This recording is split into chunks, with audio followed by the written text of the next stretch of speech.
esta segunda parte de nuestro tema, el monoteísmo. Estamos hablando acerca de los 13 principios fundamentales de la fe del monoteísmo, de la fe de Maimónides. Recuerde que estamos aprendiendo que Maimónides en el año 1200, que él toma todo lo contenido en la Torá, todos estos preceptos o todo lo que hay dentro de la Torá, y de ahí extrae esos 13 elementos de la fe monoteísta, donde tiene que ver con la unicidad del Creador, donde tiene que ver también con la incorporeidad del Creador, como tiene que ver con la indivisibilidad, o sea que es indivisible el Creador, ¿sí? Y como tal, Él es uno, único, es lo que estableció el Creador mismo, lo colocó allí en las Santas Escrituras. Ahora, podría decir alguien, venga, y que porque a partir del año 1200 este hombre Maimónides viene y retoma esto. ¿Por qué no continuó la línea que el Eterno había establecido? La línea que el Eterno estableció ha sido interrumpida en varias ocasiones por conflictos de guerra, por cuestiones de que el hombre se ha vuelto a la idolatría, al paganismo, porque Israel fue conquistado más de 40 veces, porque ha sido disperso el pueblo de Israel por toda parte. Entonces lo que él hace, lo que el Eterno establece a través de este hombre, de Maimónides, es entonces formar un derrotero, ¿sí? Una línea en la que el hombre debe pararse si es que quiere retomar el camino antiguo, conforme dijo el profeta Jeremías, de uno volver a la senda antigua, de preguntar por estos caminos y caminar en ellos. Si vamos a caminar en la senda antigua, tenemos que hacerlo de una forma recta, íntegra, honesta, conociendo realmente este atributo principal como base, como fundamento de nuestro maravilloso Padre Celestial, que es que Él es monoteísta, un solo Dios, ¿sí? No hay más. Lo estableció, lo dijo, y como mandato, ¿sí? También prohibió que tuviese otro fuera, similar, aparte de Él, o similar o aparte de Él, nada, solamente Él. ¿Sí? Y de eso estamos aprendiendo, y ahora estuvimos en la parte inicial, estuvimos viendo hasta el sexto principio, y vamos a continuar el sexto principio que hablaba acerca de la profecía, ¿cierto? Vamos en esta segunda parte a continuar con el séptimo principio, la profecía de Moshe, nuestro maestro, sobre él sea la paz. O sea, Moisés, que es el profeta de profetas. Es decir, que creamos que Él es el Padre de todos los profetas que existieron antes que Él y que se levantaron tras Él. Todos están bajo Él en el nivel. Y Él fue el más elevado de todos los seres humanos. ¿Quién? Moshe Rabenu. Captaron su conocimiento, dice, y Él fue el más elevado de todos los seres humanos que captaron su conocimiento, bendito sea, más de lo que captó o captará cualquier ser humano que existió o existirá, ¿sí? Él, sobre Él sea la paz, sobre Moisés, llegó su elevación de lo humano hasta que captó el nivel del ángel y se incluyó entre los ángeles. No quedó ninguna cortina que no haya roto y pasado por ella, y no fue impedido por ningún impedimento físico, y no se mezcló con él ningún defecto, ni grande ni pequeño. Se anularon de él las fuerzas imaginativas y los sentidos que captan, y se retiraron de él las fuerzas del deseo y la pasión, y quedó solamente el intelecto. Sobre este asunto está dicho sobre él, que él habla con Dios, bendito sea, sin intermediarios de los ángeles. Eso lo hizo Moisés. Ahora, queremos explicar aquí este asunto, que es maravilloso, abrir lo cerrado de los versículos de la Torá y explicar la razón de boca a boca, porque fue de boca a boca que él aprendió. Moisés Rabén. Y todo el versículo y otros similares solo dice que vi que estos asuntos son muy sutiles y se necesitarían muchas pruebas y necesitaríamos muchas explicaciones e introducciones y ejemplos que expliquemos primero la existencia de los ángeles y los diferentes niveles de ángeles que existen, desde el Creador, elevado sea, y que expliquemos el alma de todas sus fuerzas y que se amplíe el círculo hasta que hablemos de las formas que vieron los profetas, que corresponden al Creador y a los ángeles, y que ingresemos a esto, ¿cierto? Para esto necesitaríamos el libro de Surcomá y sus asuntos, y no alcanzaría solamente, porque las explicaciones son muy extensas, pero maravillosas para el que anhela el conocimiento de lo que realmente el Eterno enseñó y estableció a través de Moshe Rabén, ¿sí? Mucha gente dice, no, es que la ley de Moisés y ya. Desconocen totalmente. Ahí muestran el desconocimiento total de lo que de la relación que el Creador permitió con Moisés. Aún si fuese resumido en absoluto 100 páginas, por eso lo voy a dejar en su lugar en el libro y la explicación de las palabras de nuestros sabios, es decir, que en el libro de la profecía o en el libro que escriba explicando estos secretos, porque estos son misterios que el Eterno establece, pero no que sean inalcanzables, no. Precisamente una persona que anhele la sabiduría, el conocimiento, el entendimiento, que crea en el Altísimo como único y que comience el camino hacia el Creador, puede llegar a este punto de tener este conocimiento, ¿sí? De entender todos estos secretos. Volviendo a la idea de este séptimo principio, podríamos decir que la profecía de Moshe, nuestro maestro, sobre él sea la paz, se separa de la profecía de todos los profetas en 4 asuntos. El primero, que cualquier profeta que haya habido no habló Dios, bendito sea, con él, sino a través de un intermediario. Y Moisés, sin intermediario, como está escrito, de boca a boca hablaré con él, dice las Escrituras. El segundo es que todo profeta solo viene la profecía hacia él cuando está dormido, como dice en varios lugares, en un sueño de noche, en un sueño y visión nocturna, y muchos más similares a este. O de día, cuando caía en una somnolencia a el hombre, de manera que se anulen de él todos los sentimientos y quede su pensamiento vacío, como es en un sueño. Este asunto se llama visión y percepción. Sobre esto fue dicho, tuve una visión divina. Moisés no tuvo eso, él fue de boca a boca, él fue más allá. Moisés le venía hacia él la palabra durante el día, estando de pie entre los 2 querubines, como lo indicó Dios elevado sea.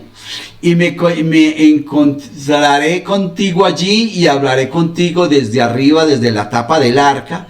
Y dijo, elevado sea, y si hubiera un profeta, Dios en visión se comunicaría con él, en un sueño hablaré con él. No así mi sirviente Moisés, boca a boca hablaré con él, dice las Sagradas Escrituras. ¿Se da cuenta?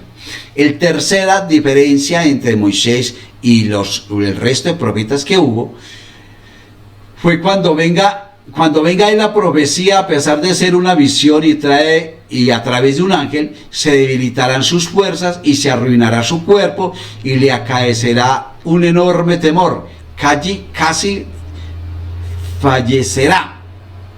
Como explicó Daniel cuando Gabriel, el ángel, le habló en una visión con él y le dijo, y no quedó fuerza en mí y mi ser se transformó en destrucción y no tuve fuerzas. Y dice, y yo estaba somnoliento sobre mi rostro, y mi rostro estaba hacia la tierra, y dice, en la visión yo temblaba. Esto no le pasaba a Moisés, ¿sí? Y hablaba de boca a boca con el Creador. Por eso la dignidad tan alta que tiene Moshe Rabenu ante todos los profetas, ¿sí? Y a Moisés y a la paz sobre él, no era así, sino que venía hacia él la palabra y no temía ni temblaba de ninguna manera, como está escrito, y habló Dios con Moisés cara a cara, como un hombre habla con su prójimo, es decir, así como no ocurren temblores a una persona al hablar con su prójimo, así era con Moisés, no temblaba de la palabra de Dios a pesar de ser cara a cara, y esto era por su fuerte apego al intelecto, como mencionamos. ¿Se da cuenta? Y la cuarta diferencia entre Moisés y el resto de profetas, sí, y el cuarto, que todos los profetas no reside la profecía en ellos por propia voluntad, sino por voluntad de Dios, bendito sea, porque el profeta puede esperar días o años y no vendrá la profecía, y puede pedir al Creador que le haga saber algo por profecía y esperar hasta que profetice después de días o después de meses, o que no profetice de ninguna manera. Y ya hubo grupos que se preparaban y se refinaban en sus pensamientos, como hizo Elías, Elisha, como está escrito, y ahora tomen para mí un cantor, y le vino la profecía, y no es seguro que profetice en el momento en que se prepare para eso. Y Moisés, nuestro maestro, sea la paz sobre él, en todo momento dice, esperen y escucharé lo que mande Dios para ustedes. Dijeron nuestros sabios, en su memoria sea bendición, y Aarón se aplica y no vendrá, a Moisés no se le aplica y no vendrá. Entonces mire la diferencia, esas cuatro diferencias entre Moshe Rabbeinu, que es, por eso le decimos que es el padre de los profetas, y los demás que hubo, ¿sí? Que fueron 48, hubo muchos otros, pero en especial el Eterno tuvo 48, y son los que hacen parte de la Torah, de la Tanaj. El octavo principio de los 13 principios de la fe del monoteísmo de Maimónides, la Torah del cielo, dice el octavo principio, es decir, que creamos que toda la Torah que tenemos en nuestras manos ahora, o sea, la Torah es la instrucción del Eterno hacia nosotros, es la que fue dada a través de Moisés, sea la paz sobre él, que es toda de boca de Dios, o sea, que le llegó a él toda de Dios, bendito sea, en forma tal que se llama figurativamente hablando palabra, y no he sabido cómo le llegó, solo Moisés, sea la paz sobre él, que llegó, y que él era como un escriba que le dictan, y él escribe todos los eventos de las historias y los preceptos, por eso se llama el escultor, y no hay diferencia entre él y los hijos de Cam. Era Cush, Egipto, y Put y Canaán, y el nombre de su esposa era Metiabel, hija de Meret, y Timá era concubina. Entre yo soy Dios tu Señor, escucha Israel, nuestro Señor Dios es uno, porque todo es de boca de Dios y todo es la Torá, Dios íntegra, pura y santa y verdadera, es lo que le entregó a Moisés y lo que Moisés nos enseñó a nosotros. Y aquel que dice que este tipo de versículos y cuentos los escribió Moisés por su propia cuenta, es para nuestros sabios y profetas un negador, y muestra su rostro más que todos los negadores, porque pensó que en la Torah hay corazón y cáscara, y que estas historias y cuentos son inútiles y son de Moisés, y este es el asunto el asunto. La Torah no es del cielo, dijeron nuestros sabios de bendita memoria, es quien cree que toda la Torah es de boca de Dios, excepto este versículo que no lo dijo Dios sino Moisés mismo, y esto es porque la palabra de Dios despreció. Dios sea elevado y bendito por encima de las palabras de los negadores. Sino que cada palabra y la palabra de la Torah tiene sabiduría y maravillas para quien la entiende, y no se capta la plenitud de su sabiduría, más larga que la media de la tierra y más amplia que el mar. Y no hay para el hombre sino ir a los caminos de David, al ungido de Dios de Jacob, que rezó, abre mis ojos y veré la maravilla de tu Torá, dijo David. Así también la explicación de la Torá recibida también es de boca de Dios, y esto es que nosotros hacemos hoy de la forma de la Sukkah, lulá, el chofar, el tzitzis y el tefilín y demás. Es la misma forma que le dijo Dios a Moisés y él nos dijo a nosotros, y él hizo llegar su misión fiel en su misión, y la frase que indica este octavo principio es lo que está escrito. Y dijo Moisés: con esto sabrán que Dios me envió a hacer todas estas acciones, porque no surgen de mi corazón. La gente erróneamente, para poder establecer la mentira de Roma, hablaron bastante mal, bastante feo, de lo que el Eterno estableció desde el principio y que luego le dio a conocer a Moshe. Esto, los hombres que maldicen empezaron con la expresión: es la ley de Moisés, como si él se la hubiera inventado, como si él la hubiera sacado o la hubiera copiado de alguna cosa. Pero esto lo hicieron esta gente con el fin de desacreditar los principios divinos y poder establecer la falsa doctrina del reemplazo, o la falsa doctrina de la serpiente, o la falsa doctrina de lo que llamaron cristianismo, ¿sí? Para poder establecer esto y adjudicarle todo a este personaje que obviamente existió, pero le adjudicaron una cantidad de cosas que va en contra de lo que el Eterno estableció, y todo esto alrededor de este personaje crearon miles o muchas historias que en el transcurso de los siglos unos las cambiaron así, otros las cambiaron así, y todo porque a través de los concilios las cambiaron conforme a la voluntad del hombre, mientras lo que el Eterno estableció. Por eso el Eterno, Él, Hashem, es eterno, y la palabra de él es eterna, la Torá es eterna, no cambia, ¿sí? Lo que el Eterno es inmutable, no tiene variación alguna.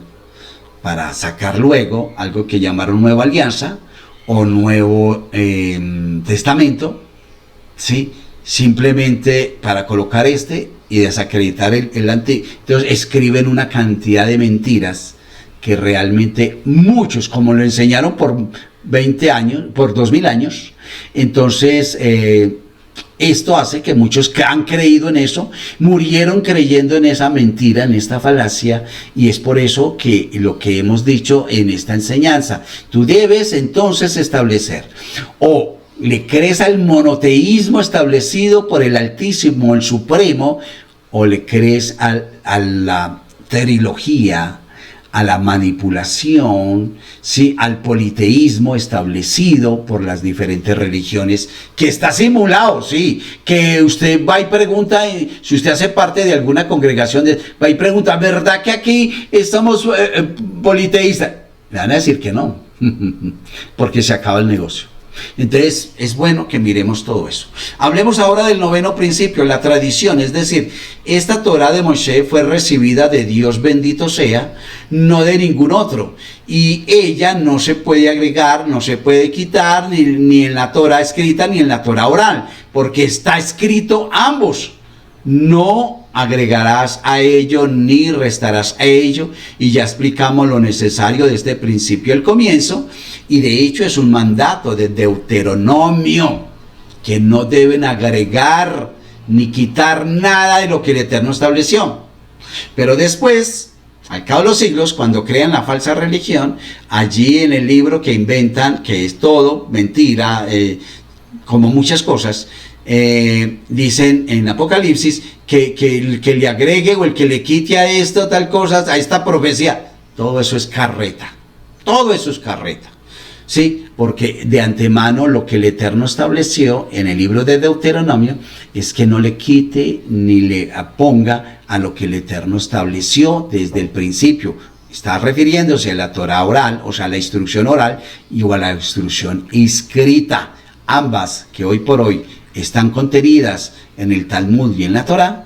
Ustedes y yo no podemos agregarle ni quitarle, es lo que estableció, y esto está desde hace siglos, más de 5000 años, ¿sí? Mientras esto otro, ¿sí? De lo que un día aprendimos y nos mal enseñaron, desviándonos nuestra fe del monoteísmo, llevándola cautiva allá, ¿sí? A la tradición de los malevos, de la gente mala, a la idolatría.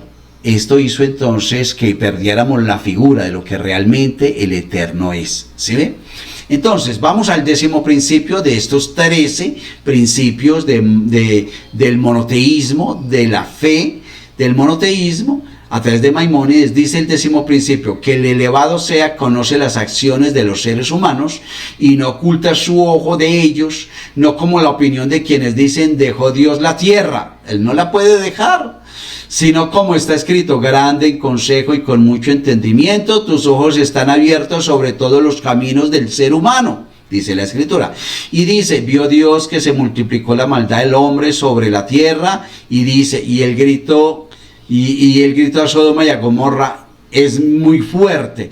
Esto indica que sobre esto, este 10º principio, ¿sí? Que él todo lo conoce, él todo lo ve, ¿sí ve? Y aún el grito del pecado, ¿sí? Está delante de él. Él sabe todas esas cosas, de lo que tú haces mal, de lo que piensas mal, y también todo lo contrario, de lo que haces bien y de todo lo que piensas bien. Él da recompensas, ¿se ve? Porque es muy diferente lo que el concepto de lo que el Creador es realmente a lo que un día nos enseñaron, ¿sí? El 11º principio, o el 11º, tal vez dirás tú, dice que el elevado sea de dar recompensa a quienes observan los preceptos de la Torá, o sea, quien obedece, y castiga a quien transgrede sus advertencias, sus mandatos, sus normas, sus estatutos, sus leyes. Y que la mayor recompensa es el mundo por venir. O sea, aunque Él nos da ahora recompensa, cuando obramos bien, cuando vivimos bien conforme a su palabra, también lo mejor está por venir, ¿cierto? Y el castigo más fuerte es Karet. Y ya explicamos sobre este asunto lo necesario, y el versículo que indica este principio es lo que está escrito. Y ahora sí, perdona su pecado, y si no, bórrame de tu libro. ¿Se acuerda quién dijo eso? Y Dios bendito sea, le respondió a Moisés, quien haya pecado hacia mí, lo borraré de mi libro.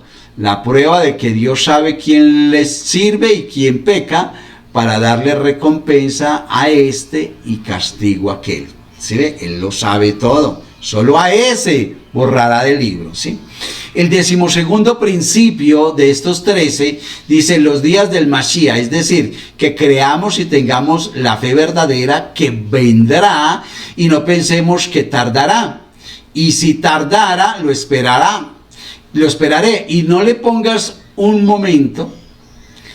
Y los sabios dicen que exploten quienes calculan los tiempos en que debe venir el Mashiach, ¿sí? De hecho, muchos creen que ya vino, y nosotros, tú y yo, vimos en un tema pasado las características del verdadero Mashiach, y aprendimos el por qué el personaje principal que ellos establecen en el Nuevo Testamento como Mashiach no cumple con las características establecidas por el Creador, no cumple con lo que el Eterno estableció, ¿sí? ¿En dónde? En las Sagradas Escrituras. Se da cuenta cuando hacemos ese paralelo y mostramos todos esos elementos, nos dimos cuenta que es añadido, lleno de retazos y buscando enchufarlo allí, y realmente no cabe en ninguna parte, ¿sí? Por lo tanto, no ha venido y debemos esperarlo. Y creas en él, en el Mashiach que ha de venir, que tendrá una virtud y elevación y honor por sobre todos los reyes que hubo desde el principio, porque él va a venir y va a ser un rey común y corriente, no como nos mostraron. Y engrandecerlo, amarlo y rezar por él como profetizaron sobre él todos los profetas desde Moisés, nuestro maestro, sea la paz sobre él, y hasta el Mashiach sea la paz sobre él. Y quien duda de él o quien rebaje su grandeza, niega la Torá que testificó sobre él claramente en la sección de Bilam. Y la sección, ustedes están firmes. e incluido en este principio que no hay rey en Israel, sino en la casa de David y de la descendencia de Salomón solamente, y todo el que disiente con esta familia niega a Dios, bendito sea, y las palabras de sus profetas. Aprendíamos la vez pasada que el por qué el personaje principal del Nuevo Testamento no califica es porque buscaron enchufarlo como si fuera el Mesías, como si fuera descendiente del rey David a través de José, y no, porque a través de José vendría a ser adoptado. Entonces no, y las características que el Eterno Padre ha dado en lo que llaman Antiguo Testamento, en la Torá, no dice que va a venir el Mesías y será un hijo adoptado bajo la línea del rey David. No habla de eso. ¿Qué tal? Tiene que venir de la línea directa de David, ¿sí? El 13º principio y último es la resurrección de los muertos, y ya explicamos hasta aquí el texto original de los 13 principios de la fe del Rambam. Ya sabe que es el acróstico de Maimónides, ¿cierto? Escribió. Dado que el Rambam resumió el último principio y lo terminó con 2 palabras, aparecieron muchos que acusaron y sostuvieron que su fe en este principio era débil, en particular tomando en cuenta que ni lo mencionó en su libro Guía de los Perplejos. Por eso, el Rambam Maimónides vio adecuado quitar esas acusaciones y escribir como 25 años después de esta introducción el artículo sobre la resurrección de los muertos. Ahí el Rambam Maimónides explica diciendo: este fundamento no es adecuado a la naturaleza de la existencia y no puede sostenerse como principio filosófico que pueda probarse su severidad con pruebas racionales. Por eso no amplió su explicación aquí cuando explicó los 13 principios de la fe monoteísta y no lo mencionó en la Guía de los Perplejos. Pero sobre nosotros la obligación de creer en él con fe completamente, como está extraído de la verdadera tradición de la emuná, de la fe obediente, y no hay religión ni apego a la religión judía, sino a esto, ¿a qué? A los 13 principios que el Eterno establece del monoteísmo hacia él. Así como creemos en la creación ex nihilo y en los milagros y maravillas de la Torá, de la misma manera debemos creer en este principio de la fe indicado en la Torá, en los profetas y claramente dicho en los versículos de Daniel, capítulo 12, versículo 12 y 13, dice, capítulo 12, versículo 2 al 13, mire pues, póngale cuidado, Daniel 12, 2 al 13, dice, y muchos de los que duermen en el polvo, ponga cuidado, y muchos de los que duermen en el polvo de la tierra serán despertados, uno para vida eterna y otros para vergüenza y eterno horror. O sea, para castigo, ¿verdad? Los entendidos resplandecerán con el resplandor del firmamento, y los que enseñan justicia a la multitud como las estrellas por toda la eternidad. Cuando habla de los entendidos, fueron los que aceptaron, obedecimos la Torá, los mandamientos, los 7 mandamientos, aceptamos los 13 preceptos del monoteísmo, ¿cierto?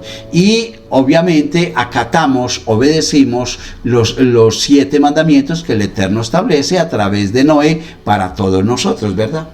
Versículo, entonces, pues ahí es cuando dice, los entendidos resplandecerán con el resplandor del firmamento, o sea, los que hayamos obedecido, y los que enseñan justicia a la multitud como las estrellas por toda la eternidad. Pero tú, oh Daniel, cierra las palabras y sella el libro hasta el tiempo del fin. Muchos correrán de un lado para otro, como lo vemos desde hace siglos, de allí para allá otra religión, y se aumentará el conocimiento. Y yo, Daniel, miré y vi a 2 que estaban en pie. Uno estaba al lado de la orilla del río y el otro al otro lado, la orilla del río. Está hablando de 2 conceptos, 2 preceptos. Entonces le dije al hombre vestido de lino que estaba sobre las aguas del río, ¿cuándo será el final de estas cosas sorprendentes? Escuché al hombre vestido de lino que estaba sobre las aguas del río, quien alzó su mano derecha y su mano izquierda al cielo y juró por el que vive por los siglos que será por un tiempo, tiempos y medio tiempo. Todas estas cosas se cumplirán cuando se acabe el quebrantamiento de la fuerza del pueblo santo, Kadosh. Yo escuché, pero no entendí, dice Daniel, y dije, mi amo, ¿cuál será el final de estas cosas? Y dice el versículo 9. Y él dijo, anda Daniel, estas cosas están cerradas y selladas hasta el tiempo del fin. Versículo 10. Muchos serán limpiados, emblanquecidos y purificados, pero los impíos obrarán impíamente y ninguno de ellos entenderá, pero los sabios sí entenderán. Y una de las cosas que nosotros debemos tener en cuenta es lo que dice el profeta Ezequiel, que aquel que se arrepiente de sus pecados, de su mala obra, que si escucha y obedece y se sumerge en la obediencia, en la Torá, en el mandamiento, en lo que el Eterno establece como 7 principios a través de Noé, esta persona entonces será limpia de todos los pecados que haya cometido, porque serán borrados si es que esa persona se arrepiente y comienza la obediencia, ¿verdad? Versículo 11, desde el tiempo en que sea quitado el sacrificio regular hasta la abominación desoladora, habrá 1290 días. Feliz el que espere y llegue hasta 1335 días, pero prosigue hasta el fin. Descansarás y te levantarás a tu destino al final de los días. Entonces, ya sabemos que al haber destruido el templo, al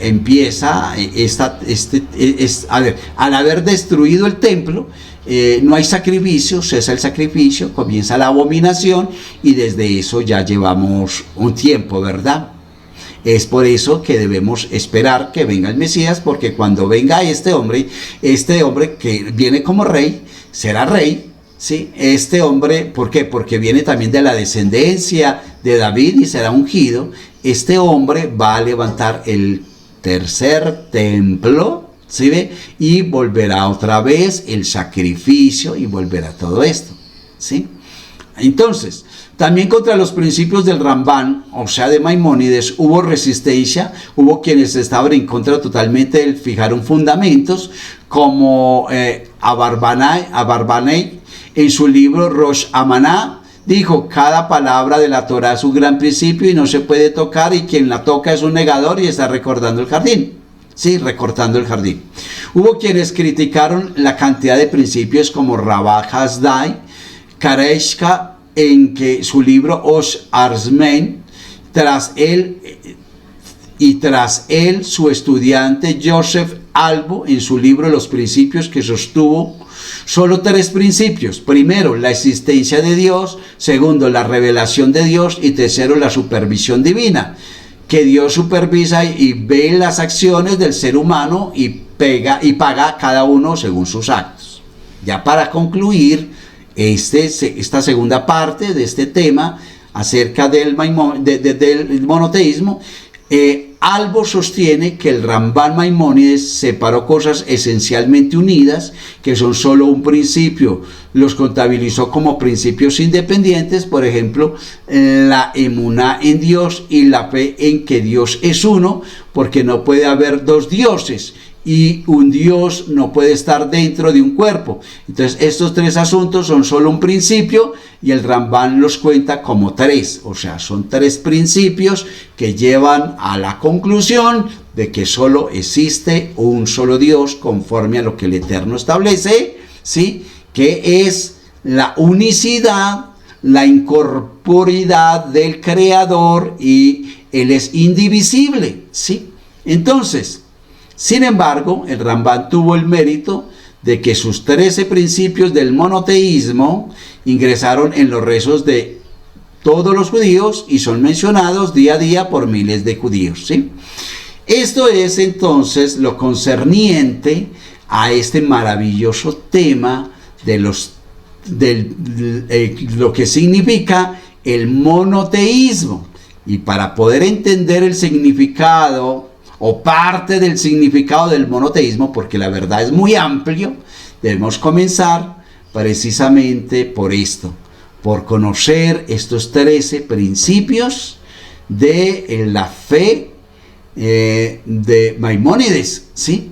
Esto es entonces, esperamos que hayan aprendido hoy, que haya quedado claro acerca de lo que significa el monoteísmo y de que ustedes con base en esto puedan tomar esa decisión. Si continuar en el politeísmo simulado, donde tienen 2 y 3 dioses, dizque en uno, o si entendieron y aprendieron y quieren obedecer y salvar sus almas, conociendo y viviendo en el monoteísmo, un solo Dios. ¿Sí? Muy bien. Mientras tanto, esperamos que continúen leyendo la Torá, la Taná, en el Antiguo Testamento, que llamamos aquí en la parte occidental. Estudien la Torá o la Taná. Cómprese una Taná.